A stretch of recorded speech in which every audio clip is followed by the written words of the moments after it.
Indian national Congress. सबसे पहले इसका नाम क्या रखा गया था? भारतीय राष्ट्रीय कांग्रेस का भारतीय राष्ट्रीय संघ इसका नाम रखा गया था 1884 में, इंडियन नेशनल यूनियन। यह भी पूछा हुआ प्रश्न है। अब यह पूछा जाता है कि भाई किसके सुझाव पर फिर इसका इंडियन नेशनल संघ से इसका इंडियन नेशनल कांग्रेस नाम कर दिया गया? किसके सुझाव पर? दादा भाई नौरोजी। कांग्रेस शब्द अमेरिका से लिया गया था जिसका अर्थ लोगों का समूह होता है। तो भारतीय राष्ट्रीय कांग्रेस के संस्थापक एओ ह्यूम हैं, यह इसके संस्थापक हैं। आईसीएस ब्रिटिश सेवानिवृत्त आईसीएस अधिकारी यानी सचिव थे। तो फिर इनको बोला कि देखो आप इधर उधर की चीजें मत करो, आप ऐसा करो कि आप भारतीय लोगों को मिलाओ, जो भारतीय जो बुद्धिजीवी वर्ग हैं उनको मिलाओ, एक संगठन बनाओ और ऐसा संगठन बनाओ जिससे कि जो भारत में विपक्ष की भूमिका निभाए। अधिवेशन का स्थान निर्धारित किया गया था कहाँ पे? पूना में। लेकिन पूना में क्या हुआ कि प्लेग फैला हुआ था, इसका स्थान क्या कर दिया गया? चेंज कर दिया गया। और स्थान चेंज करके कहाँ ले जाया गया? मुंबई। तो यह आप देखते हो कि भारतीय राष्ट्रीय कांग्रेस का पहला अधिवेशन कहाँ होता है? मुंबई में आयोजित हो जाता है। कुल कितने लोग इसमें शामिल होते हैं?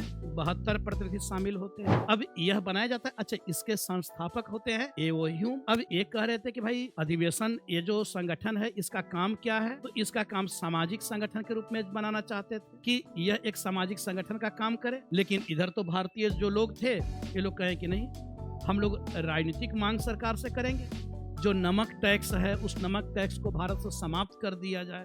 तो इस तरीके से जो भी यानी जो मांगे थी ये मांगे इन लोगों ने रखना स्टार्ट कर दिया। फिर इसके लिए आपको सदस्यता शुल्क भी था, यानी अगर आप कांग्रेस का सदस्य बनना चाहते हो तो आपको कितना पैसा देना पड़ेगा? तो आपको 5 रुपया देना पड़ेगा हर वर्ष।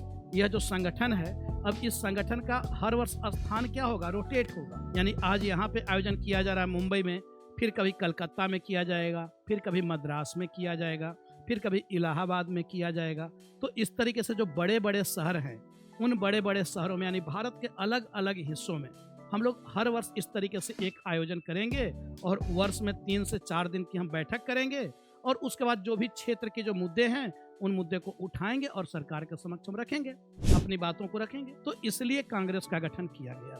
क्लियर है कांग्रेस का गठन क्यों किया गया? तो इस उद्देश्य से, यानी अपने राजनीतिक उद्देश्यों को ध्यान में रखते हुए भारतीय बुद्धिजीवियों के द्वारा एक ऐसा अखिल भारतीय स्तर का एक संगठन बनाया जाता है।